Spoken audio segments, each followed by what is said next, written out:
నమస్కారం. ఈ ప్రశ్న చాగంటి గారికి. నమస్కారం గురువు గారు.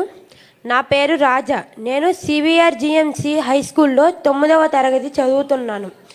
గురువుగారు, ప్రస్తుత పోటీ ప్రపంచంలో విద్యార్థులు అయిన మేము ఒత్తిడిని ఎలా అధిగమించాలి గురువుగారు? మంచి ప్రశ్న వేసావయ్యా. కానీ నీ ప్రశ్నని అభినందించడానికి కారణం ఏమిటంటే అది కేవలం వ్యక్తిగతంగా నీకు మాత్రమే సంబంధించింది కాదు. ఇవాళ అనేక లక్షల మంది విద్యార్థులకు ప్రతినిధిగా నువ్వు ఈ ప్రశ్న అడిగావు. చాలా మంచి ప్రశ్న. ఒత్తిడిని ఎలా అధిగమించాలి? ఒత్తిడిని అధిగమించడానికి ఎప్పుడు రెండు పరిష్కారాలు ఉంటాయి. ఒకటి ఆత్మవిశ్వాసం, రెండు ప్రణాళికాబద్ధమైనటువంటి జీవితం.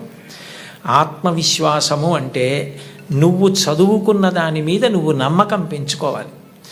నేను నాకు ఇచ్చిన సిలబస్ ఏదుందో దాన్ని బాగా చదువుకున్నాను. మాస్టారు చెప్తున్నప్పుడు చాలా జాగ్రత్తగా విన్నాను.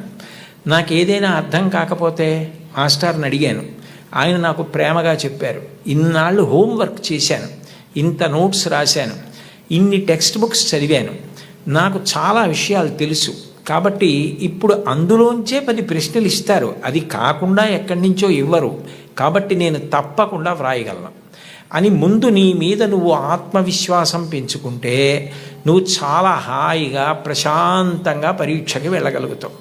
అట్లా కాకుండా నువ్వు ఏదో భయంతో నేను చదివినవి నాకు జ్ఞాపకం వస్తాయా, నేను అన్నీ చదివానా, నేను వదిలేసినవి ఏమైనా వస్తాయా అన్న బెంగ పెట్టుకోకుండా నీ మీద నువ్వు విశ్వాసాన్ని ముందు పొందగలగాలి.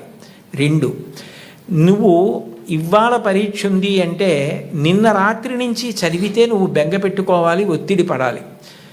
ప్రతిరోజు కూడా నువ్వు ప్రణాళికాబద్ధంగా నేను ఇన్ని గంటలకి నిద్ర లేవాలి అంటే ఖచ్చితంగా అన్ని గంటలకి నిద్ర లేవాలి. నరేంద్ర మోడీ గారి తండ్రి చెప్పులు వేసుకుని ఎడుతుంటే టక్ టక్ టక్, ఆయనే వాడినటువంటి శబ్దం ఇది ఇంటర్వ్యూలో. టక్ టక్ టక్ అన్న శబ్దం వినపడితే గడియారాలు దిద్దుకునేవారట. 4:30 మోడీ గారి తండ్రి వెడుతున్నారని చెప్పి, దామోదర్ గారు వెడుతున్నారని చెప్పి. అంటే అంత ఖచ్చితంగా సమయపాలన అలవాటు కావాలి. ఇన్ని గంటలకి లేవాలంటే అన్ని గంటలకి లేవాలి. ఇన్ని గంటలు నేను చదువుకోవాలంటే ఆ పుస్తకాలు కావలసినవి దగ్గర పెట్టుకుని గడికి లేవడం కాకుండా చక్కగా చదువుకోవాలి. అన్నం తింటే నువ్వైపోయినట్టు, నీళ్లు తాగితే నువ్వైపోయినట్టు, నువ్వు చదివింది నువ్వైపోవాలి. అంటే అంత బాగా చదవాలి. ఒక కాగితం మీదకి సూర్యరశ్మి పడితే కాగితం కాలదు. ఒక కుంభాకార కటకాన్ని, భూతద్దాన్ని సూర్యబింబానికి ఎదురుగుండా పెడితే ఆ కాంతి అందులోంచి వచ్చి కాగితం మీద పడితే కొంతసేపటికి కాగితం కాలుతుంది. ఎందుకనంటే ఆ వేడి భూతద్దంలోంచి ఒక చోట కేంద్రీకృతం అయింది, కాలింది కాగితం. నువ్వు చదివితే అలా చదవాలి. చదువుతున్నంతసేపు పుస్తకం ఏం చదువుతున్నావో అది నీలోకి వెళ్ళిపోవాలి. భూపసభాంతరాళమన పుష్కళ వాక్చతురత్వము ఆజి బాహాపటు శక్తి ఉన్నంటాడు భర్తృహరి. నీకు అవసరమైనప్పుడు అలా జ్ఞాపకానికి రావాలి. నువ్వు తిన్నది నువ్వెట్లా అయిపోయావో, నువ్వు తాగింది నువ్వెట్లా అయిపోయావో, నువ్వు చదివింది నువ్వు అట్లా అయిపోవాలి. నీకు అలా జ్ఞాపకం ఉండాలి. అలా ప్రతిరోజు చదువుకోవడం నీకు సంతోషం కావాలి. చదువు భారంగా చదవకూడదు. It must be a passion for you. ఎప్పుడు తెల్లారలేద్దాం, ఎప్పుడు చదువుదామని నీకు ఆసక్తి ఉండాలి, ఆతృత ఉండాలి, అందులో ఒక గొప్ప సంతోషం ఉండాలి. అలా నువ్వు time management, discipline, self confidence నేర్చుకుంటే ఒత్తిడి అన్న మాటే ఉండదు. నువ్వు ధైర్యంగా ఏ పరీక్షకైనా పెడతావు, ఎదుర్కొంటావు. ఎప్పుడైనా ఒకసారి వైఫల్యం లభించిందనుకో, కలాం గారిని తలుచుకో. ఫెయిల్ అంటే ఆయన ఫెయిల్ అంటే పడిపోయావని కాదు, first attempt in learning, FAIL అని డిఫైన్ చేశారు. ఇది మొదటిసారి పొరపాటు జరిగినది. మళ్ళీ చేతిలో మట్టి ముద్ద కింద పడితే భూమిని అంటుకుంటుంది, బంతి పడితే పైకి లేస్తుంది. అలా పైకి లే తప్ప బెంగ పెట్టుకోకు. ఇక పైన అన్ని విజయ పరంపరలతో కొనసాగు. శుభం భూయాత్. ధన్యవాదాలు గురువుగారు. తదుపరి ప్రశ్న మరొక విద్యార్థి అడగటానికి సిద్ధంగా ఉన్నారు.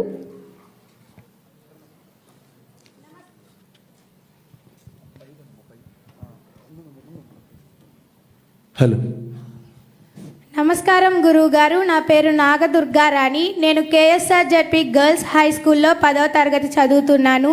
మంచి అలవాట్లు అనేవి మనం ఏ విధంగా ఉపయోగపడతాయో తెలియజేస్తారా గురువుగారు? చాలా సంతోషం అమ్మా. నువ్వు స్పష్టమైనటువంటి రీతిలో చక్కగా నిన్ను నువ్వు పరిచయం చేసుకుని ప్రశ్న వేశావు. మంచి అలవాట్లు అన్నవి నీకే కాదు, నీ చుట్టూ ఉన్న వాళ్ళకి, సమాజానికి, దేశానికి కూడా ఉపయోగపడతాయి. మన దేశంలో వైద్య ఆరోగ్య శాఖ కొన్ని వేల కోట్లు ఖర్చు పెడుతుంది దేశం మొత్తం మీద. అందులో చాలా వ్యాధులకు కారణం ఏది అంటే అన్నం తినేటప్పుడు, పలహారం చేసేటప్పుడు చేతులు సబ్బుతో కడుక్కోకుండా ఎట్లా ఉంటే అట్లాగే ఏది పడితే అది తినడం. 2, చాలా కాలం నిలవ ఉన్న పదార్థాలు కేవలం నాలుకకు రుచిగా ఉన్నాయి కదా అని తినడం.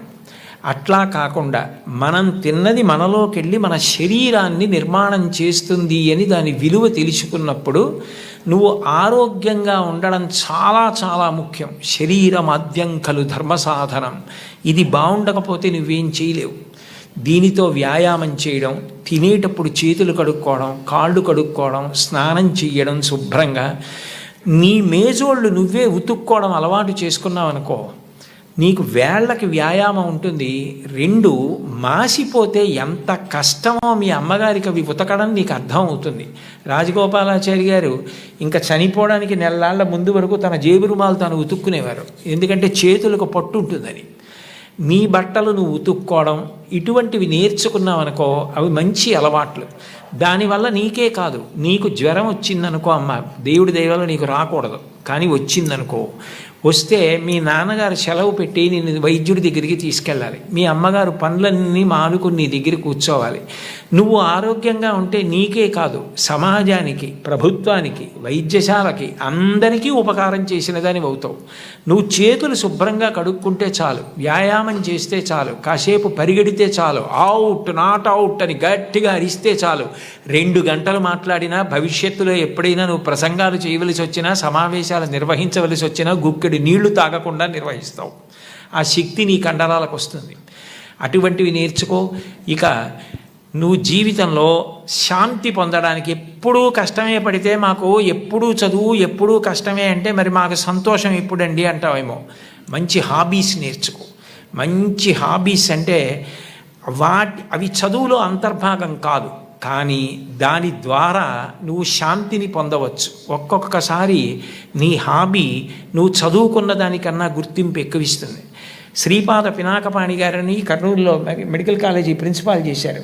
శ్రీపాద పినాకపాణి గారు మంచం మీద ఆఖరి రోజుల్లో పడుకుని ఉండగా నేదునూరి కృష్ణమూర్తి గారు, విజయవాడలో మల్లాది బ్రదర్సు వీళ్ళందరూ వెళ్ళి చుట్టూ చేరి కర్ణాటక సంగీతం పాడారు.